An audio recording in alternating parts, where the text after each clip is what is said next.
একটা সময় ছিল যখন বাংলাদেশ মানেই ছিল দুর্ভিক্ষ, প্রাকৃতিক দুর্যোগ, বিদেশি অনুদানে চলা এক অবহেলা রাষ্ট্র। বিশ্বসভায় আমাদেরকে দেখা হতো করুণা আর অবজ্ঞার চোখে। তখন কেউ কল্পনাও করতে পারেনি এই ছোট্ট দেশটা, যাকে এক সময় বলা হতো তালাবিহীন ঝুড়ি, একদিন বিশ্ব অর্থনীতির আলোচনার কেন্দ্রবিন্দুতে চলে আসবে। কিন্তু আমরা পেরেছি, কারণ আমরা সেই জাতি যারা বুকের রক্ত দিয়ে স্বাধীনতা এনেছি, যারা দরিদ্র, দুর্যোগ, ষড়যন্ত্র সবকিছুকে জয় করেছে নিজের শক্তিতে। আজ বাংলাদেশ শুধু একটি দেশ নয়, এটা এক বিশাল আশা, এক উদাহরণ, এক লড়াইয়ের নাম। তৈরি পোশাক, কৃষি, প্রযুক্তি আর শিল্প, এই সব খাতের সম্মিলিত উন্নয়ন আজ আমাদের দাঁড় করিয়েছে এক নতুন উচ্চতায়। গত এক দশকে আমাদের জিডিপি বৃদ্ধি পেয়েছে 6%-এরও উপরে।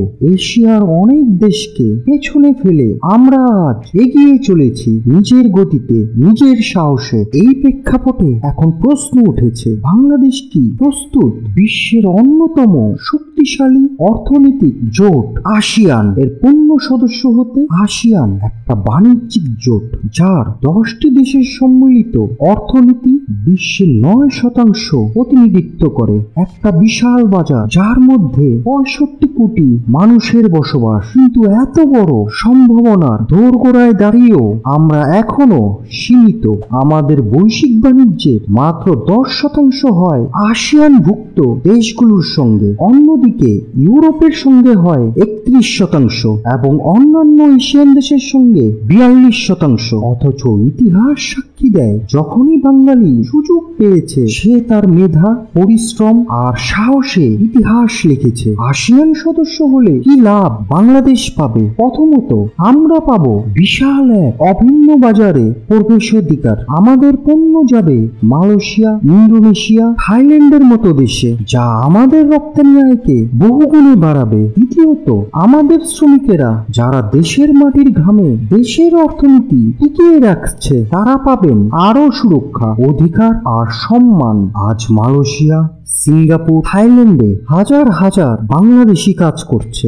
আসিয়ান সদস্য হলে এই শ্রমিকদের জীবন হবে আর একটু নিরাপদ, আর একটু গৌরবময়। তৃতীয়ত, আসবে প্রযুক্তি স্থানান্তর। আমাদের তরুণ প্রজন্ম যারা কম্পিউটার আর কোডের ভাষা জানে, যারা স্টার্টআপ গড়ে তুলে, তারা যদি এই অঞ্চলের বড় শিল্পে যুক্ত হতে পারে, তাহলে বাংলাদেশে জন্ম নেবে নতুন নতুন উদ্ভাবন, প্রযুক্তি আর সফলতা। এছাড়াও বাংলাদেশের ভৌগোলিক অবস্থান একটা বিশাল সুযোগ। চট্টগ্রাম, মংলা আর কক্সবাজারের গভীর সমুদ্র বন্দর দক্ষিণ পূর্ব এশিয়ার দেশগুলোকে ভারত মহাসাগরে প্রবেশের এক নতুন গেটওয়ে দিতে পারে।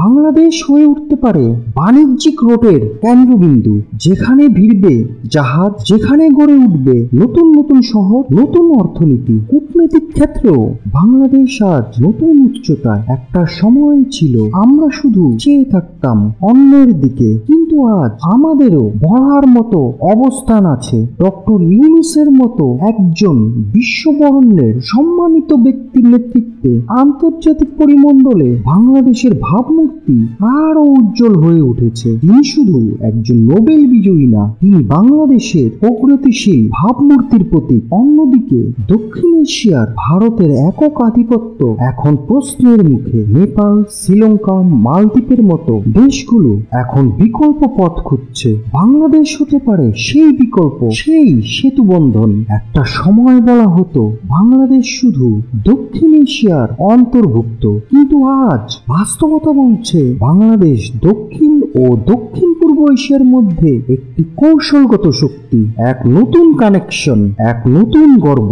আসিয়ানে বাংলাদেশের অন্তর্ভুক্তি কেবল একটি সদস্য পদ অর্জন নয়, এটা হবে বিশ্বকে জানান দেয়া এই বাংলাদেশ এখন প্রস্তুত বিশ্ব নেতৃত্বে, প্রস্তুত বিশ্ব বাণিজ্যে, প্রস্তুত ইতিহাস করতে। এই দেশ একদিন স্বাধীন হয়েছিল বলেই আজ এই স্বপ্ন সম্ভব হয়েছে। এখানে আছে সেই জাতির রক্ত যারা মাথা নত করে না। আর তাই বাংলাদেশ থামবে না, বাংলাদেশ চলবে, এগিয়ে যাবে মাথা উঁচু করে, বিশ্ব সবাই গর্ব নিয়ে, আত্মবিশ্বাসে।